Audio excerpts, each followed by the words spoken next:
111-এর কুশীলব সাবেক সেনা কর্মকর্তা মাসুদ উদ্দিন চৌধুরীকে পল্টন থানায় করা মানব পাচার মামলায় গ্রেফতার দেখানো হয়েছে।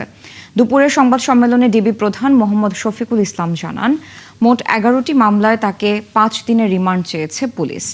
এ সময় তিনি জানান, ঢাকা মহানগর গোয়েন্দা পুলিশের একটি দল সোমবার গভীর রাতে রাজধানীর বারিধারার একটি এলাকা থেকে সাবেক সংসদ সদস্য মাসুদ উদ্দিন চৌধুরীকে গ্রেফতার করে। 11টি মামলায় পলাতক থাকায় তার বিরুদ্ধে গ্রেফতারি পরোয়ানা জারি করা হয়। ফেনী জেলায় আরও 3টি মামলা এবং ডিএমপিতে 5টি মামলা সহ 8টি মামলা তদন্তাধীন আছে। এছাড়া মাসুদ উদ্দিনের বিরুদ্ধে দুদক এবং সিআইডিতে একাধিক অভিযোগ তদন্তাধীন। ডিবি প্রধান জানান, প্রাথমিকভাবে 5 দিনের রিমান্ড চাওয়া হয়েছে। পল্টন থানায় করা মানব পাচার মামলার 3 নম্বর এজাহারভুক্ত আসামি সাবেক এই সেনা কর্মকর্তা।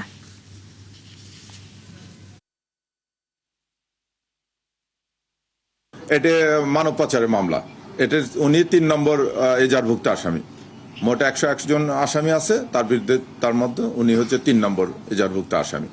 তা আমরা অনেকদিন হলেই করতেছি, আমরা সকলের সহযোগিতায় গতকাল নিশ্চিত হয়েছি যে উনি বারিধারায় ওনার বাসায় অবস্থান করতেছে। সেখান থেকে যে ডিবি টিম, গুলশান এবং ক্যান্টনমেন্ট থানার অন্যান্য টিম সহ আমরা তাকে যে নিয়ে এসেছি। রিমান্ড আবেদন জানিয়ে সাবেক এই সেনা কর্মকর্তাকে নিয়ে যাওয়া হবে সিএমএম কোর্টে। সেখানে আছেন আমাদের সহকর্মী সুমন তানভীর, সরাসরি যুক্ত হচ্ছে তার সাথে। সুমন, রিমান্ডে আবেদনের শুনানি কখন শুরু হবে এবং এ বিষয়ে নতুন কোনো তথ্য আছে কিনা আপনার কাছে বিস্তারিত আমাদের জানাবেন।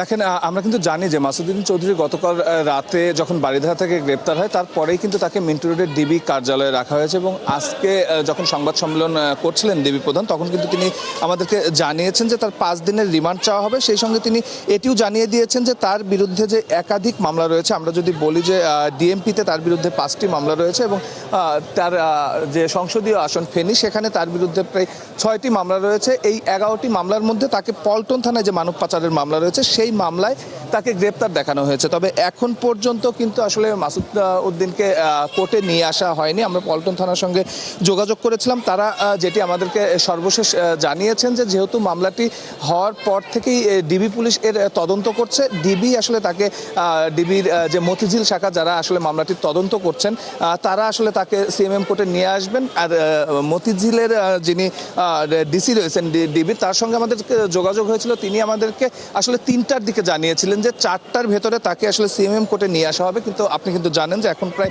4:10 বাজে, অর্থাৎ এখন পর্যন্ত তাকে সিএমএম কোর্টে নিয়ে আসা হয়নি। হয়তো কিছুক্ষণের মধ্যে তাকে সিএমএম কোর্টে নিয়ে আসা হবে এবং তারপরে আসলে তার শুনানি হবে। অর্থাৎ যে 5 দিনের আসলে রিমান্ড চাওয়া হয়েছিল, সেই 5 দিনের রিমান্ড আবেদনের প্রেক্ষিতে আসলে তার কয়দিন রিমান্ড মঞ্জুর হবে সেটি কিন্তু আসলে তখন জানা যাবে। এছাড়া আপনি জানেন যে আসলে তার বিরুদ্ধে কিন্তু ফেনীতে 3টি মামলা কিন্তু আসলে প্রক্রিয়াধীন রয়েছে, 3টি মামলা চলমান রয়েছে এবং সেই 3টি মামলাতেও হয়তো এরপরে রিমান্ড আবেদনের পরে যখন রিমান্ড আবেদন গ্র্যান্টেড হবে তারপরে হয়তো সেই মামলাগুলোতেও তাকে একের পর এক গ্রেপ্তার দেখানো হবে।